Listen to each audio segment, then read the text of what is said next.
So by now, I'm hoping that you've heard about the brand new PodCourse subscription that Speech Therapy PD has rolled out.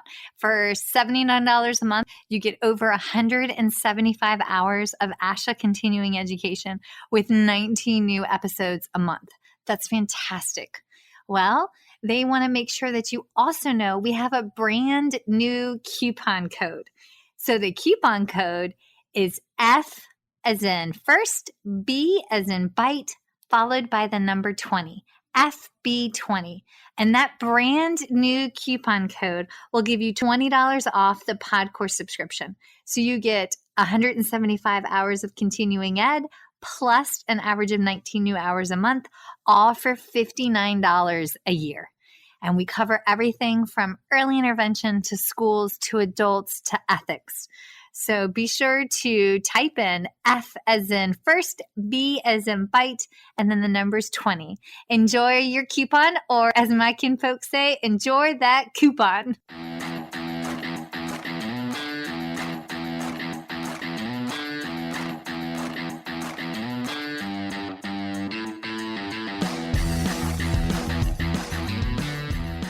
Hi, folks, and welcome to First Bite, Fed, Fun, and Functional, a speech therapy podcast sponsored by speechtherapypd.com. I am your host on this nerd venture, Michelle Dawson, MS, CCC, SLP, CLC, the All Things Peds SLP. I am a colleague in the trenches of home health early intervention right there with you. I run my own private practice, Heartwood Speech Therapy, here in Coletown, South Carolina, and I guest lecture nationwide on best practices for early intervention for the medically complex and fragile child. First Bite's mission is short and sweet, to bring light, hope, knowledge, and joy to the pediatric clinician, parent, or advocate. By way of a nerdy conversation, so there's plenty of laughter too. In this podcast, we cover everything from AAC to breastfeeding, ethics on how to run a private practice, pediatric dysphagia to clinical supervision, and all other topics in the world of pediatric speech pathology. Our goal is to bring evidence-based practice straight to you by interviewing subject matter experts. To break down the communication barriers so that we can access the knowledge of their fields. Or, as a close friend says, to build the bridge. By bringing other professionals and experts in our field together, we hope to spark advocacy, joy, and passion for continuing to grow and advance care for our little ones. Every fourth episode, I join in. I'm Erin Forward, MSP, CCC-SLP, the Yankee by way of Rochester, New York transplant who actually inspired this journey. I bring a different perspective, that of a newish clinician with experience in early intervention, pediatric acute care, and nonprofit pediatric outpatient settings. So sit back, relax, and watch out for all our squirrels and enjoy this geeky gig brought to you by speechtherapypd.com.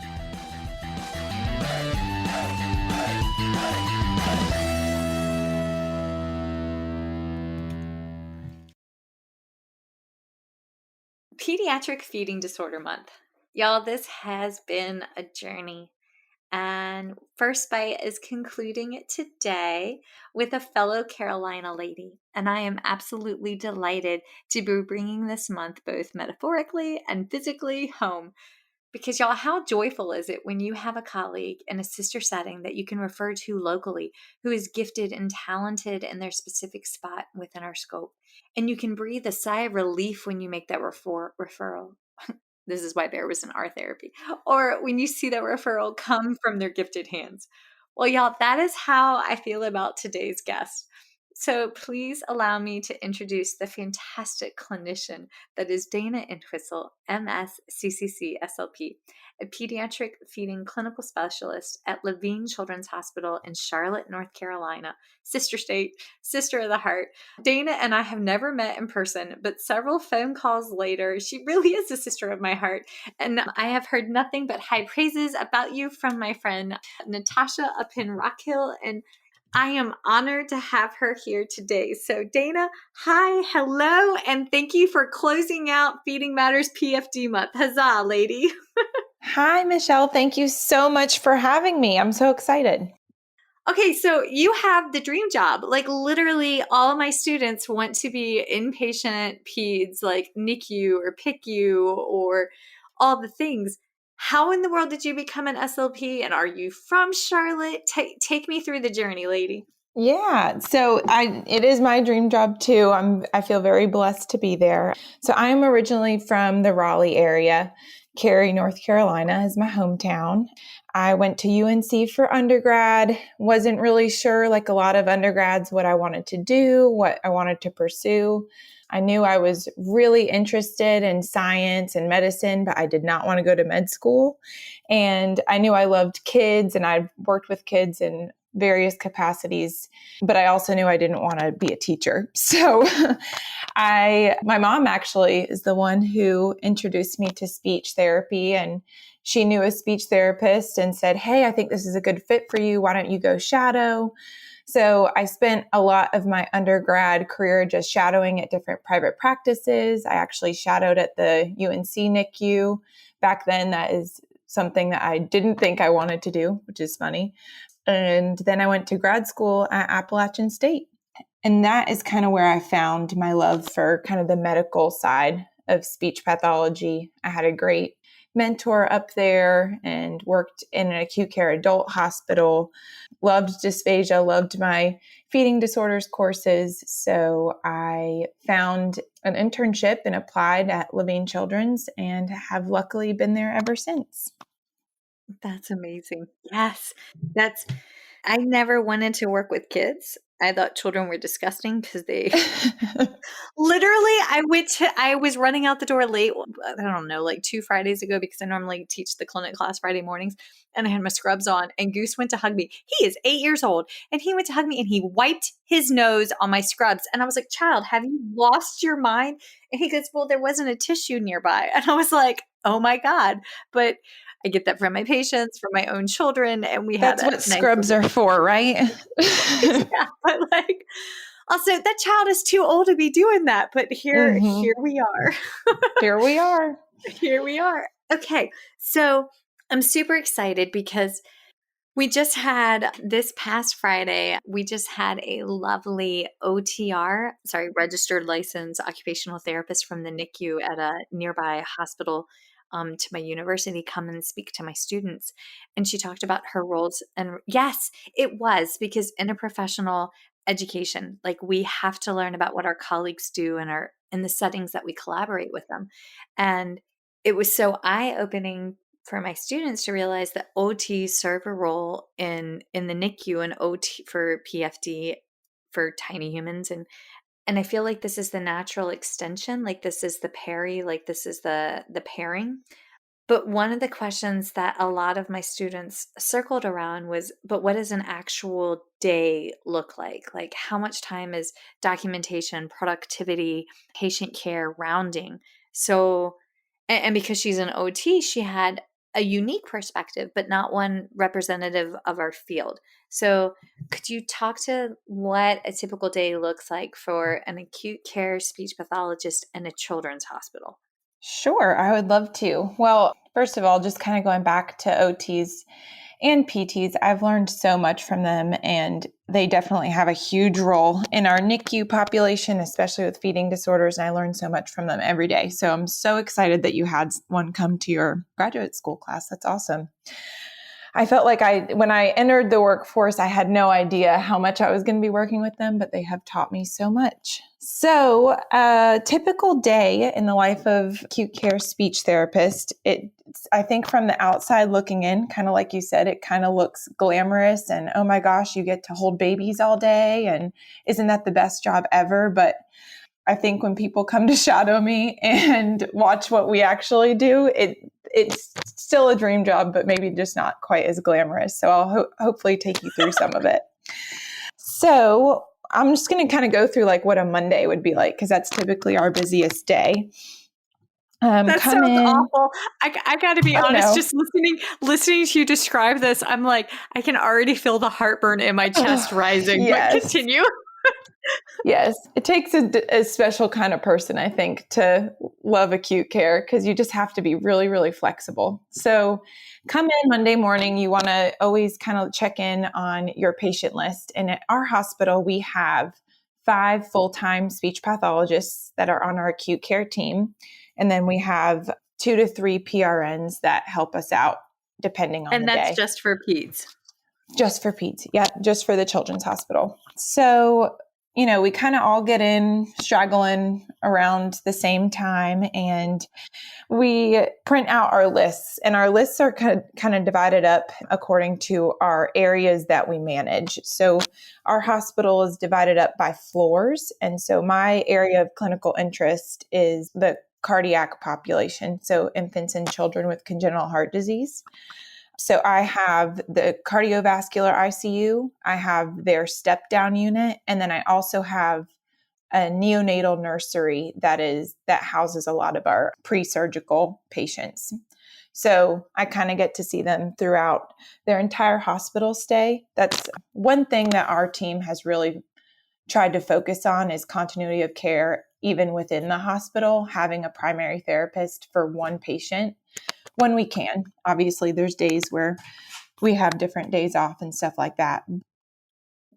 That seems very novel and new to me because because at the hospitals that I've worked at, and granted, Bear is 6, so it's been 5 years, but previously it was you got who you were assigned to, and it wasn't a guarantee that it would be the same person that you saw yesterday. So that's amazing to me that y'all have that consistency.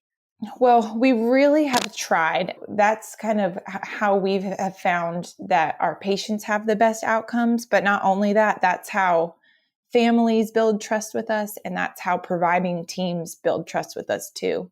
They see the same face day after day working with this one patient. They're going to believe your assessment and, follow through with your recommendations if you really know that patient well.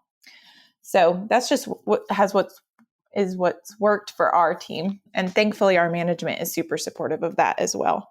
And then, so we kind of go through our own lists, kind of see what's going on with our patients. We do have coverage over the weekends, but it's just one therapist, and it's usually just for high priorities and consults. So you kind of see what happened with your patients over the weekend, what's changed, and then we kind of list out our patients in order of priority. Obviously, patients that are making daily change or patients that need feeding plans or new consults are kind of at the top of the list.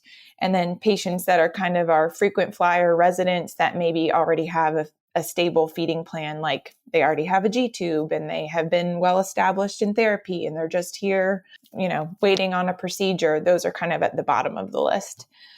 And obviously, there's days where we can see all of our patients, which is great. And then there are days where you really have to prioritize. And that's just why we do it that way. So in addition to kind of managing your own list, we have to talk with your other team members, right? If somebody has too much for their day, too many priorities, hey, what can I help you with? If there are outpatient swallow studies that we also need to cover, we try to coordinate that with what our priorities for the patients are for that day, what their feeding times are. So it's sometimes I call it like a little puzzle, like we're trying to piece together our day so that the most patients can get seen in that day and everyone kind of has equal footing. Not one therapist is too busy. Who assigns the patients to y'all? Because I can hear a lot of folks that are interested in doing this. Like, who picks out who gets patients? So we kind of do it ourselves. Thankfully, we don't have anything like a speech lead. We have a leadership team of one PT and 2 OTs. And, speech is kind of the ugly stepchild of therapies. And thankfully, they kind of let us do our own thing for the most part. And I'm happy to say that we work together really well as a team. So we try to meet everybody's needs and interests, and we, rotate throughout the different areas of the hospital so that everyone kind of gets a fair share of experience. Obviously, there's people on our team that have special interests, like myself. I really love the cardiac population. So I'm mostly there, but, and same thing with neonatal world. But yeah, we kind of do it ourselves, which is kind of cool. Wait, do y'all have, does Levine have like a specific cardiac PICU, or is it Yes. like, Yep. what? That's It's so pretty cool. cool. It's pretty cool. So we have our own CVICU. I think it's What does it about stand for? cardiovascular ICU. Beautiful. Okay. Yep. And that actually shares a floor with the PICU. So it's just on the other side of the floor.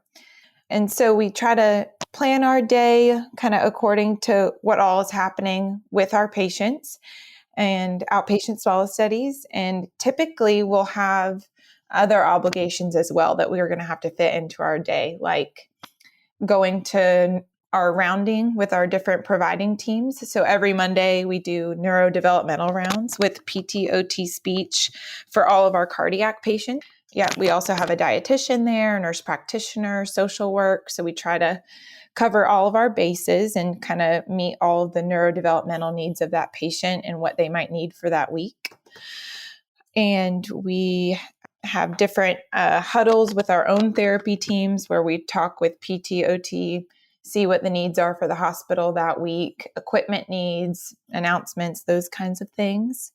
And then oftentimes we are also involved in a lot of family meetings, especially when things like G-tube conversations come up or new trach conversations and they want speech's perspective, and the family often has a lot of questions for us, so we have to kind of schedule in time for family meetings as well.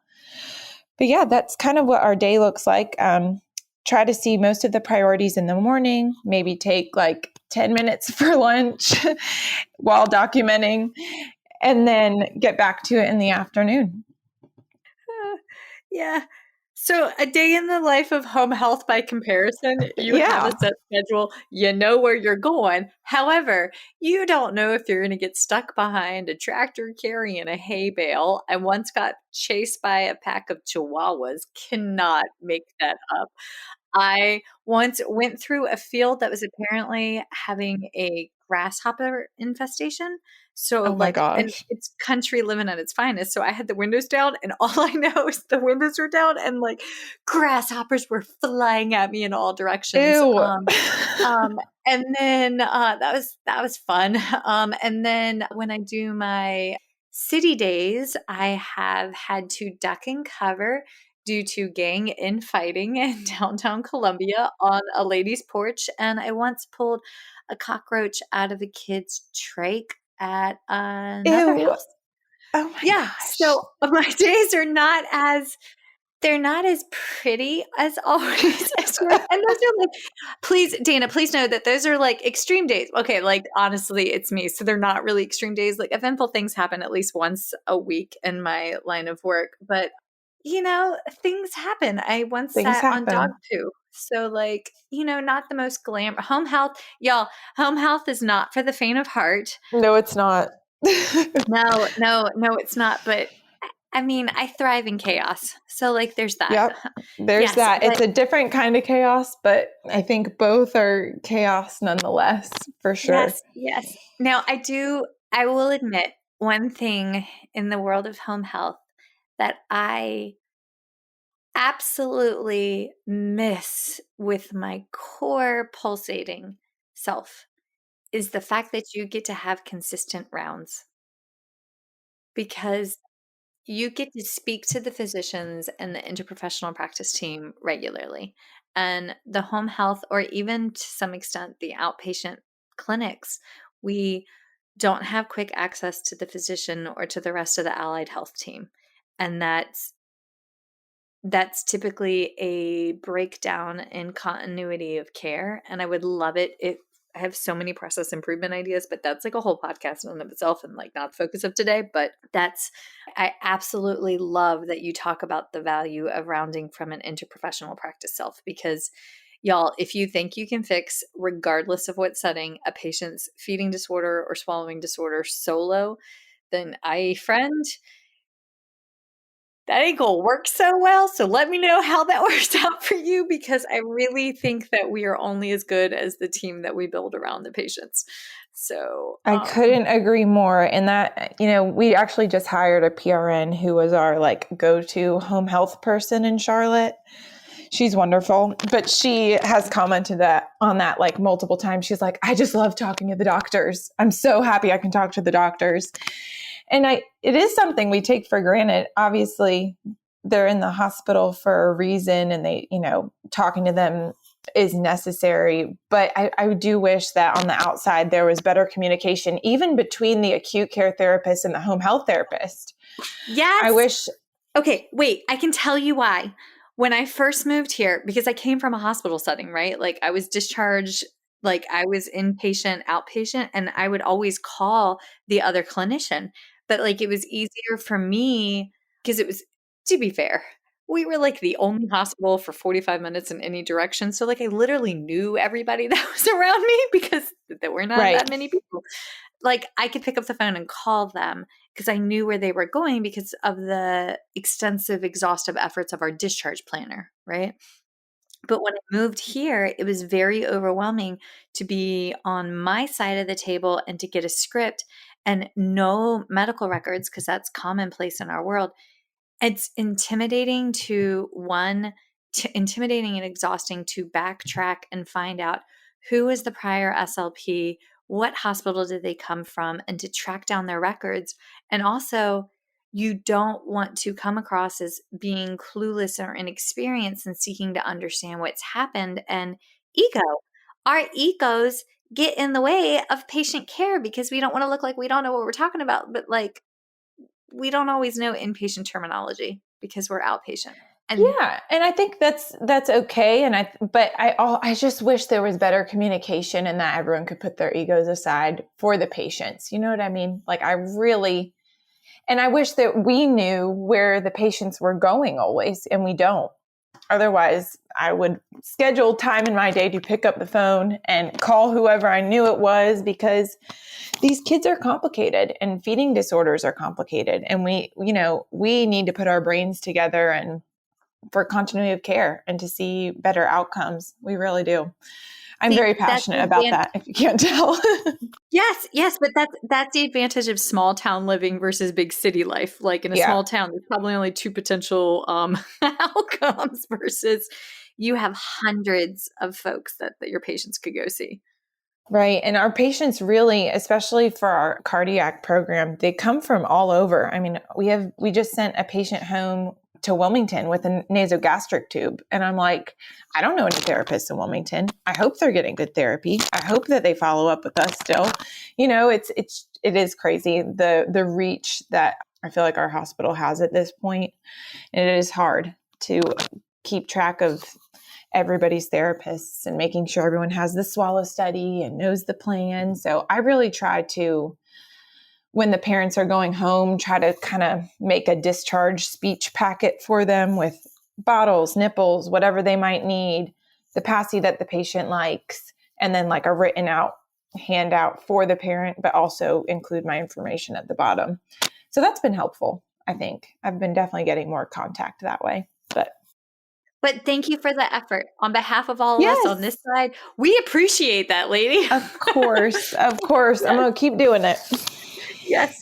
Okay. So, talk to me about the different patients that you see, because that's one thing that I think is on my end. When I get a new referral, I may be with that patient for like 6 months to 4 years, right? Like while we're going, it's like long haul on my end. So I see the long distance progress, but I don't see a variety in diagnoses. But you see so many different diagnoses because they're there for like a shorter period of time. So can you talk to us about that?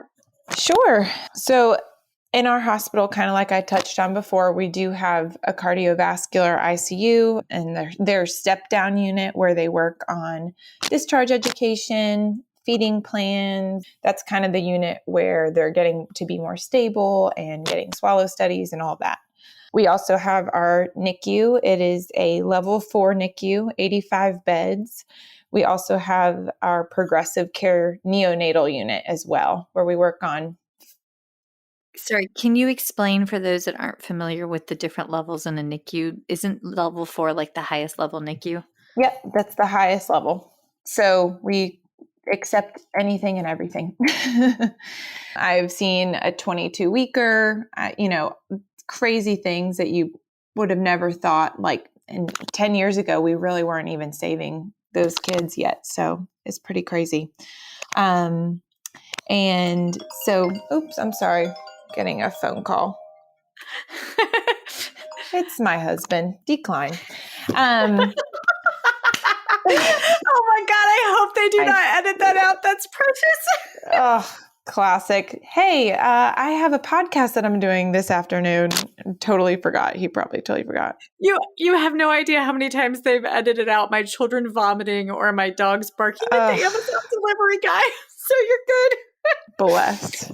So yeah, we have a NICU and then also a neonatal progressive care unit where we work a lot on growing, feeding, discharge planning, all that kind of stuff.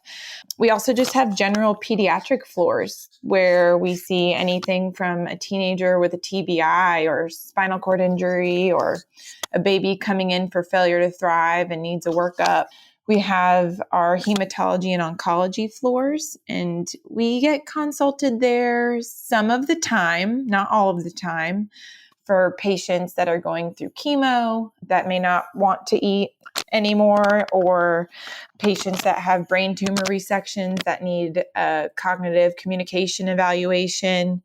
And then we also have one of the only pediatric inpatient rehab units in the Southeast. And we have one full-time therapist that works there exclusively. And they take a lot of older kids, I would say, with brain injuries, spinal cord injuries, but they have taken babies as well, 6 months and up. The catch there is that the patient has to be able to tolerate, 3 to 4 hours of therapies a day. So most babies don't do that. They need they need nap time. So yeah, that's kind of the range. And what's cool is, earlier on in my career, I liked floating around to all the different floors and getting a feel for everything. And on the weekends and holidays, I'm covering every single unit. So I feel like I'm still able to keep up my skills while still kind of focusing on my passion, which is cardiovascular disease. That's absolutely phenomenal to know that all of that is within 90 minutes of where I live. It's crazy, right? It's very crazy. Honestly, I mean, okay, so I just have to, all right, right now, y'all, this is a problem, and I'm just going to go ahead and own this and claim this and put it in the universe that somebody somewhere will engage in advocacy to get this fixed.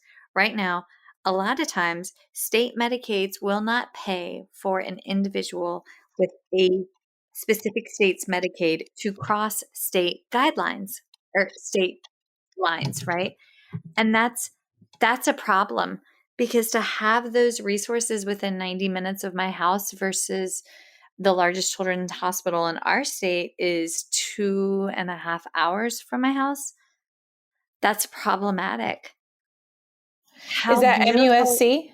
Yes. And oh my gosh, I love MUSC, and so many of my dear former students and friends work down there. Like, I'm so proud of them, but like, huzzah. But it stinks that like, if we have a patient that lives in like Rock Hill and they are on South Carolina State Medicaid, like trying to get them there when it's the closest hospital for like an inpatient, there's issues. There are issues. And that's not okay. So this is why we advocate to make process improvements at a federal level. That would be my suggestion. So totally agree. Totally anybody agree. listening, advocate with us. Yay. All right. So you touched on something that is profound, and we have to give it its credit ever so quickly before we move on to like some of the additional questions. You said earlier in your career, you worked with different settings, different floors before you honed in. So I have a lot of students that ask, hey, I really want to get into the NICU, or hey, I really want to get in here. Or people message us on the Instagram account and they're like, hey, well, I'm home health now, but like one day I'd like to PRN or get inpatient. What classes did you take? What courses did you do? How did you get there so that you felt that you were more confident in your skills? Yeah. So obviously I really lucked out having a graduate semester internship there. So I was, full time at that hospital watching somebody, a very experienced mentor, for an entire semester. So first of all, just want to get that out of the way. I was very lucky with that, and I know I lucked out on that. To feel comfortable and confident, and especially with infant and children's feeding disorders, I did do a lot of coursework. I love all of Catherine Shaker's courses. I went to Boston and did an infant feeding disorder course at Brigham Women and Children's Hospital with Pamela Dodrill. I kind of even went into doing some of the fees stuff as well, even though we don't quite have a fees program set up yet at our hospital. That's one of my goals. I did a fees course for adults and just kind of got a nice refresher of adult anatomy, and then also took a neonatal and infant fees course to kind of see how that applied. So, and I was really lucky enough to have great mentors as well at my hospital. But I get that question a lot too. Like, okay, this is where I'm at now, but this is my dream job. This is how do I get there? And what I encourage people to do is, talk to somebody that actually works in an acute care pediatric setting to see what it's like, and if they can, to shadow, because I think it sounds really glamorous. And I've been through enough interviews, I've been through enough hires and enough turnover at this point to know that the job is not for everyone, even if you kind of think it is. So definitely shadowing before saying, this is my dream job, I will do anything and everything to get there. You know what I mean? I think you need to know what you're getting into before fully committing. But I will say that getting into a hospital system, whether that be through a pediatric outpatient center, like our Atrium Health has Carolina's Rehab that has different pediatric outpatient centers so that the acute team can get to know you. We communicate a lot with those speech therapists through our own system and, email, just so that people can get to know you and know that you're a reliable source to send kids to. Just having that relationship, I think, is helpful if any job does come up. It's obviously nice to know the person that's applying. And then I've also trained a lot of people that have come from an adult hospital without any peds experience or minimal peds experience, and trained them in pediatric acute care. And I think the knowledge of how an acute care speech therapist should function and all of the medical stuff that comes with it, it does apply for kids. Obviously, you have to learn a ton about pediatrics, but that is, I think, sometimes an easier transfer over than, say, a school speech therapist that works with kids, but they don't really do a ton in feeding and swallowing disorders, if that makes sense. Yes, no, that makes perfect sense. Yes. Okay. So I just want to know what's the most unique disorder disease? Like, when you look back on your career thus far, what's one of your most profound experiences? Oh gosh, that is such a good question. Yes, right? Because I'm like dying to know. Like, I mean, I've got a couple of VSD kiddos that VSD, ventral septal defect, right? It's been a long day, baby. Yeah, that's all But right. like, I've had a couple VSD kiddos in the home health, and watching their progression is so profound because they have to be, it's like feed or grower, but like in a home health setting to get them big enough and so that they can survive surgery, right? Yes. And yes. And I love when they come home and they're like on the extra calorie dense formula, because you can literally watch their kinkles grow week by week. Right. That makes my heart so happy. But yes, so do you have one or two that stick out as just like, I learned a lot from this?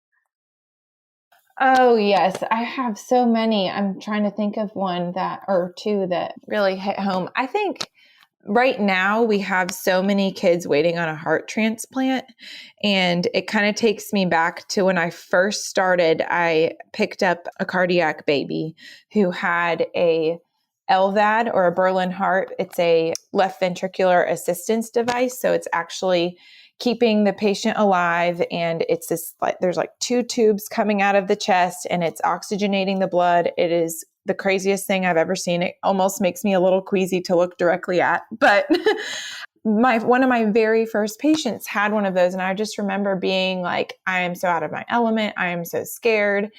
But with the help of, again, my PT and OT counterparts for positioning, and also my mentors, that patient specifically was able to stay was not able, but had to stay in the hospital waiting on a heart for months. So I really kind of got to work on not only just feeding, but also developmental things.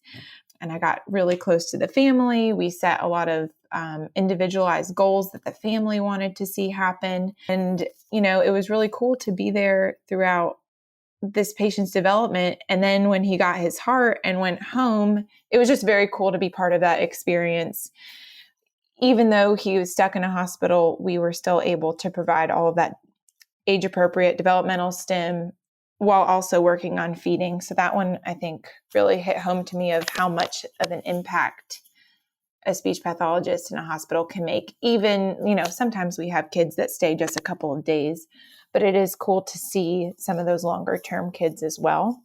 It was amazing. And I'm trying to think of another one, but one in particular that stands out is another cardiac baby that, like you said, a lot of our cardiac babies have to be on high calorie, dense formula to grow. And sometimes I think in medicine, you just get the whole medical team sometimes gets stuck in what works for most patients. And that's what we recommend for most patients, if that makes sense. And we had a mom that taught me a lot, and she was very, very passionate about breastfeeding. She breastfed all of her other kids. That was her goal. The medical team, we're getting better at it, but typically for cardiac babies, we can't allow for complete breastfeeding because they need so many calories to grow. And all this mom was asking for was, hey, I just want to try. I want a chance. And we don't really know at the end of the day how many mLs that baby's getting from the breast. And we don't really know at any given feeding how many calories is in breast milk. So just learning that experience taught me that, we really need to prioritize what their goals are for their babies. And sometimes it is okay to kind of let the family drive the plan and see what happens. The baby actually ended up breastfeeding very well. They had to do a couple of bottles a day, and I think maybe have a little bit of NG supplementation, but that experience really taught me to make family-centered goals, and that has helped me in my career to get, I think, better buy-in from parents, building better relationships with parents, more trust. And when you have that, you can accomplish anything, because at the end of the day, they're the ones taking the baby home, and you are there to help make recommendations and assist in feeding. But I think that is a way that parents definitely feel valued, and you can build trust with them. Parent coaching. We talk Yes. so much in the world of early intervention. Y'all, long gone are the days of direct service delivery model in all aspects of our profession. Yes, there is a time and a place for direct service delivery, coupled within the framework of parent coaching, as in, hey, I hear the goal that you want to work on. This is your child's prognosis.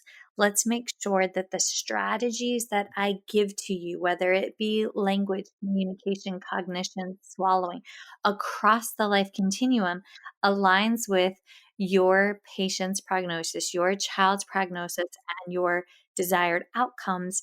Let's basically toss it all in a pot, stir it, cast your magic wand, and then ta-da, there's your session, right? Parent coaching, while we do direct service delivery on, hey, angle the child this way, side lying, upright for this child, a different flow nipple, all of those things. Yes. I love that. And educating behind the why. Like, Yes.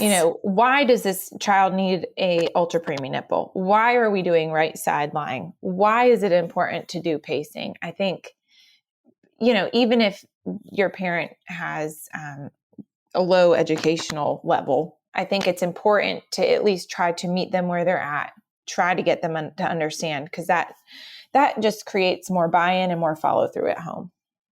Yes. And remember that this is a personal pet peeve of myself, and it's something that it's code switching. If we don't accurately code switch from technical jargon to layman's terms, we can come off as authoritative, holier than thou, and condescending. Those are like nice way of saying how I'm trying to say what I'm trying to say. So make sure that when you're using technical jargon, I always say, all right, y'all, I'm going to give you the technical words so you understand what the doctor's talking to you about. But then I'm going to translate it, because unless you're the doctor, it doesn't always stick. And, I paraphrase it, and the families are always like, Michelle, we appreciate that. I'm like, yes, well, that's what I'm here to. I'm like your medical translator / encyclopedia walking, right? I love And it. Yes. yeah, self-deprecating humor, which I know I need to be doing less of, and I gave it up for Lent, but it's like a tricky beast to let go of. But there it is. I'm not Catholic or Lutheran, sorry. But like, I always feel like I have to caveat like the specifics behind the methodology, but yes, self-deprecating humor. But yes, that helps them. Now, with your little ones, I mean, and I know that now you specialize in the CVICU, cardiovascular ICU. That's just so cool to like say it out loud. Hats to you. I could never work in that setting. That's just not, I love home health. I love my grasshoppers flying in the car and random dog piles on the floor that you have to watch out for. What you do, hats to you. But in your setting, what does an acute care plan of care look like for a tiny little one?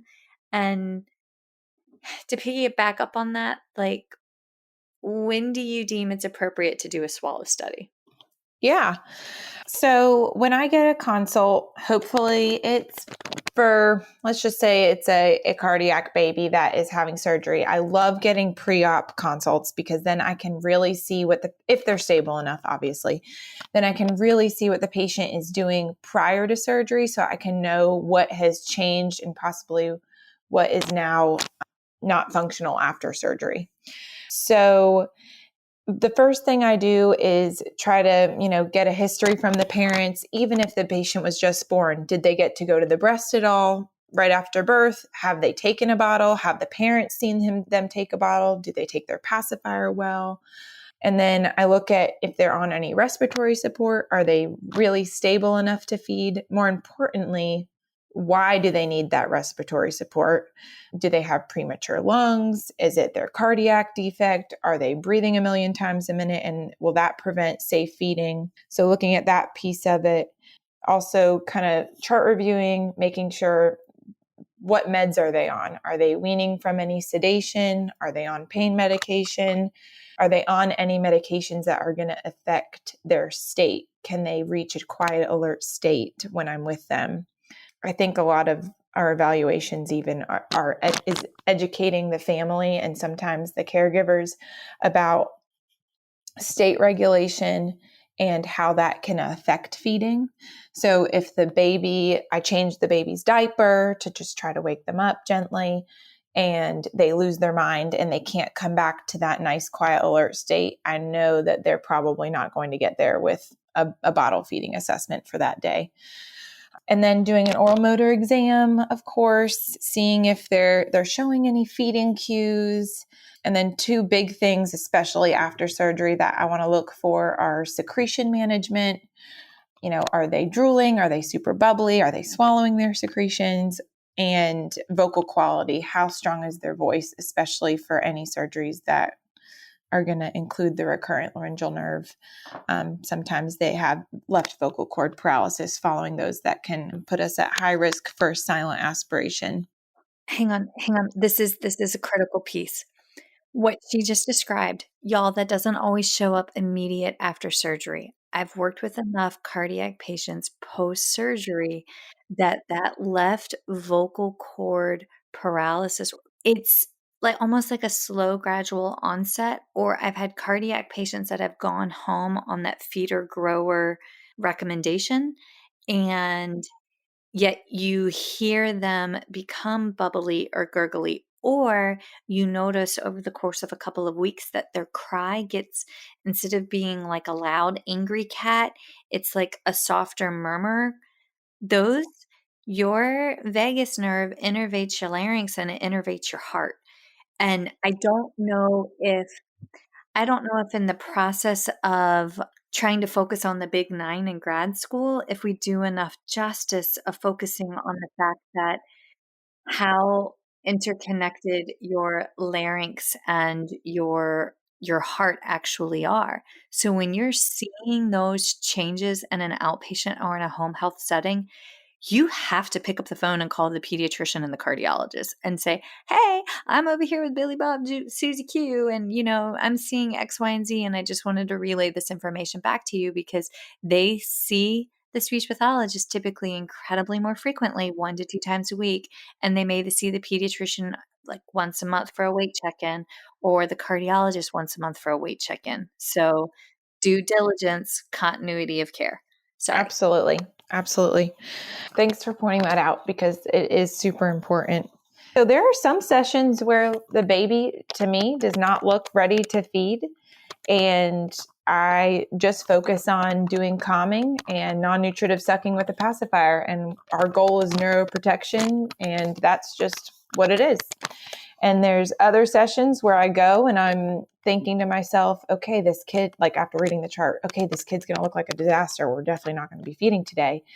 And this actually happened this past week where it was a postnatal diagnosis of hypoplastic left heart where the kid had to get transferred here. There was a question of hypoxia. They had a cardiac surgery right when they got here. And I went in and he was beautiful. Taking his pacifier, looked great. And you just never know. And I think that's, just part of being a therapist is being ready for anything. So, and then, at the end of my evaluation, I always want to talk to the parents about their goals. Is breastfeeding a goal? And then I want to talk to the team about if just total breastfeeding, is that even a possibility? If different positions or different strategies are necessary for safe feeding, I'll talk to the parents about that. Like if I'm suspecting that a vocal cord is out, it's typically the left one after different types of surgeries. So I'll explain why we're going to be doing feeding in right sideline for a little while to the parent. And then I think one of the most important things that we can do in this setting is we can educate parents on how their infants are communicating with us. So educating on feeding cues, educating on stress cues, educating on how important their state and their state regulation is in terms of how they're feeding. I think a lot of people, including providers, are sometimes like, "Hey, Dana, this kid over here is taking their pacifier like a champ. I think they're ready to feed." And then we go in and we try a bottle and it doesn't look like that. It's because feeding is so dynamic, it's so complex. And I think part of our role as feeding therapists is educating not only parents, but also the providers we work with of, hey, this is a very complex process. We're challenging the infant from a cardiorespiratory standpoint, from a neurological standpoint. When we are feeding them, this is why we need to hold off, or this is what we're going to work on in the meantime. Because, I think we've all seen when kids get pushed too far, too fast, especially in a critical state, that can lead to oral aversion. And that is an issue that is going to be way harder to fix than just kind of pumping the brakes. Yo, that's me. That's my job. Yeah, you know all too well. So bottom line, folks, if it's negative to neutral, stop whatever you're doing, regardless of size of said tiny human, and focus on neutral to positive. But that's something that, our providers in the hospital setting, nurse practitioners, PAs, doctors don't get education on. So we're, from an acute care standpoint, our team is really trying hard to educate on oral aversion, the reasons why it develops, why it's better sometimes to hold off when a patient is not yet ready to feed. And then also just teaching caregivers, bedside nurses, and families how to read the patient's cues. So that is a big initiative that we have right now. We are also starting to track oral aversions in our cardiac patients, especially the ones that come in from home to the hospital, kind of like what you were talking about, the VSD patients, trying to track, okay, how many of them are orally averse? Can we correlate it with any of the different things where they started feeding on high flow? Did they have their home bottle? Were the parents involved and knew all the strategies? Or did a nurse just start feeding? So we're trying to track those things so that we can also educate on process change too that can help in our hospital. That's a lot. It's a lot. That you didn't talk about the data collection end at the start of the conversation when we talked about what is a normal day look like, but no, the data collection unfortunately mostly happens at home. That's not part of a work day. Yep. The carryover. Y'all, the level of things that we do that's off the clock, that's for the on the clock, I feel that. Yep. Yup. Okay, so I have so many follow-up questions. I'm just trying to focus my ADD for like 2 seconds. When you went to make a pitch to upper management on why you needed to do the data collection for process improvement, what did that actually look like? So our management, thankfully, our therapy managers are super supportive of any and all projects that we think are important for the hospital. Obviously, if I said to them, I really need this time to work on this, they would give it to me. However, most of the time during a typical work day, I'm super busy seeing patients, talking with families, talking to providers, and I really can't even focus until I get home on my computer anyway.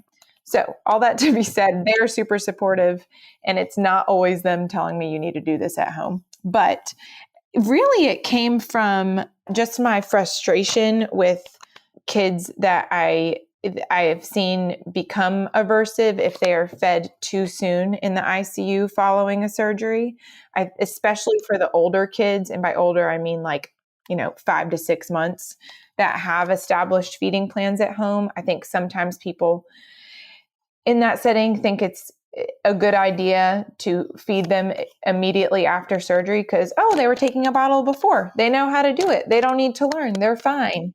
And I think a lot of people think of feeding a baby as, they'll be soothed by that. They're screaming because they're, in pain after a surgery. Let's give them a bottle and instead of a dose of morphine. It's a non-pharmacological way to treat pain almost. And I think, in the process of educating people about more about oral aversion, but I was honestly just seeing that this was a need, and it was frustrating to see these kids that I know work so hard with their home health or outpatient therapists at home come in, and then it's like all kind of gets wiped back. I feel like when we press feeding too soon.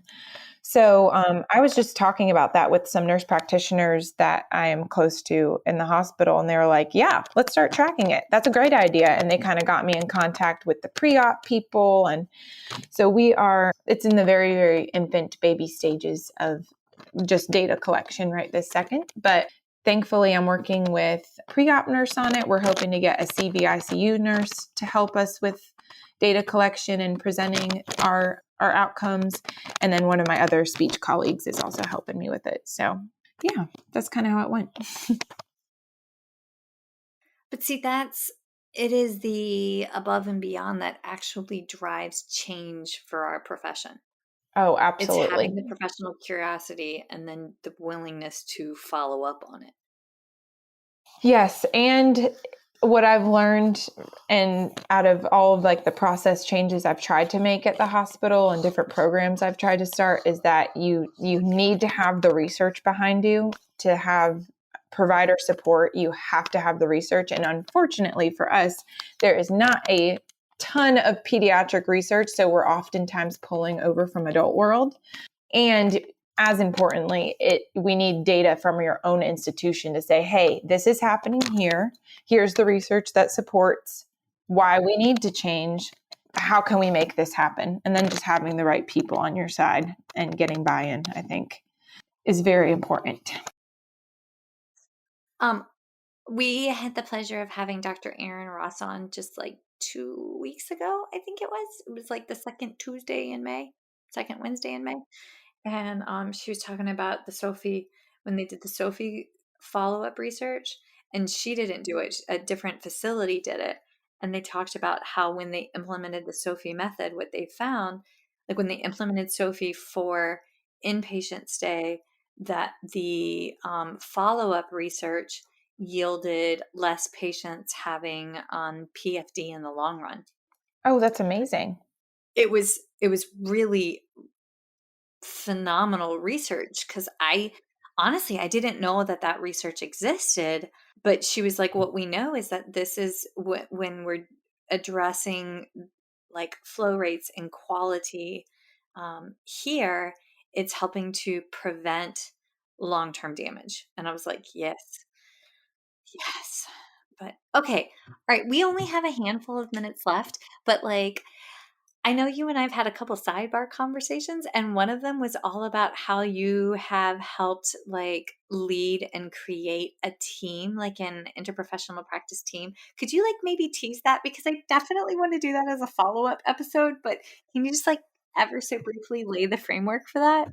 Yes, yeah. So we created a nasogastric tube clinic for our cardiac infants that were going home. And one of the main reasons we started that was because we had a new surgeon come to our hospital who came from another hospital that everyone went home with NG tubes.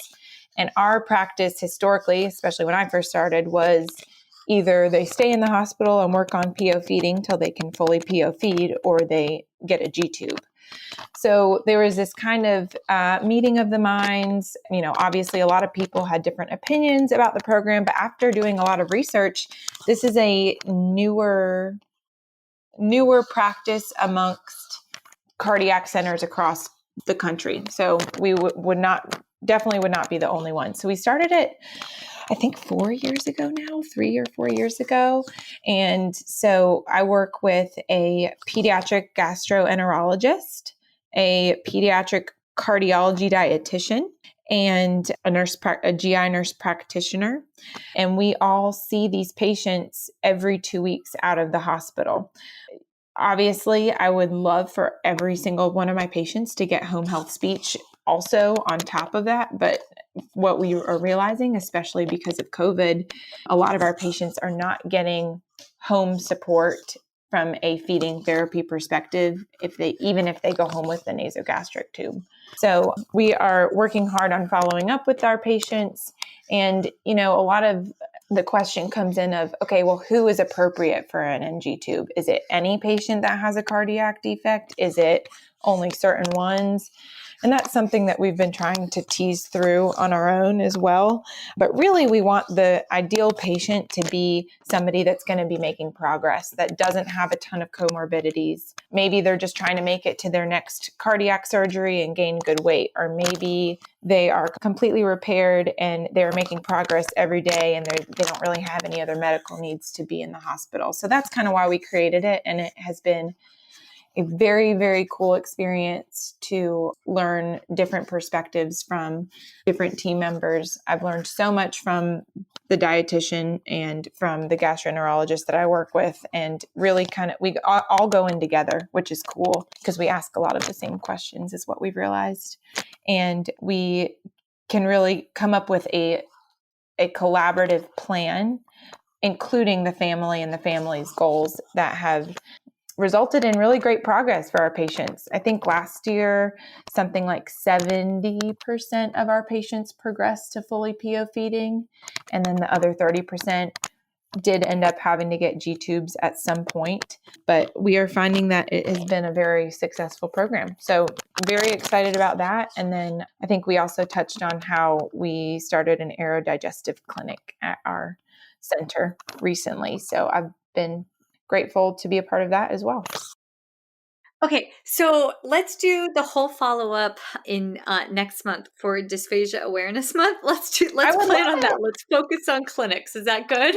That sounds great. I would love that. Huzzah. Okay. All right. I have to be respectful of our time. So with that being said, Dana, thank you so much for coming on. Thank you for being a bridge between NICU, PICU, I almost said CVI for critical vision impairment. I'm sorry, cardiovascular NICU, and all of us that are in the home health outpatient world. But if folks want to learn more from you, is there a way that they can reach out to you?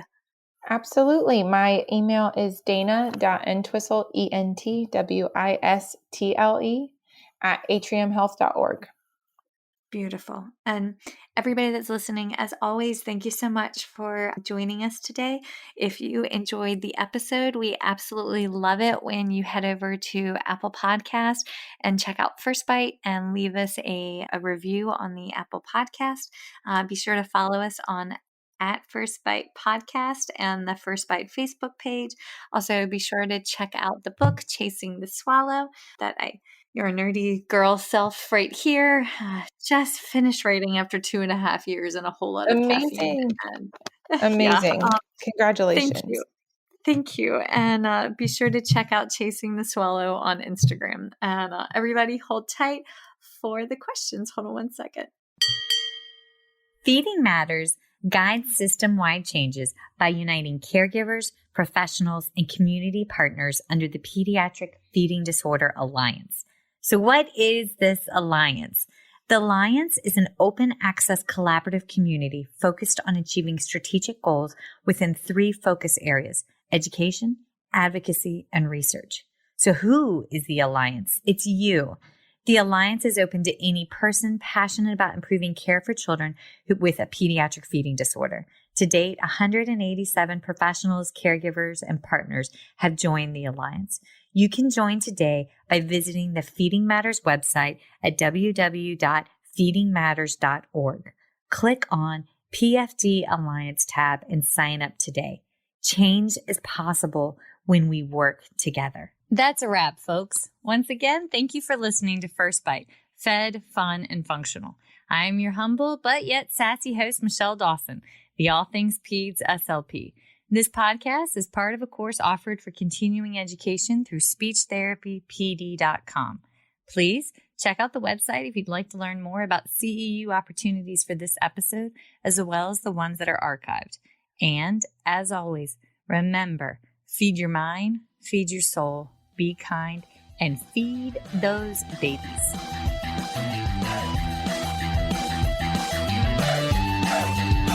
Hey.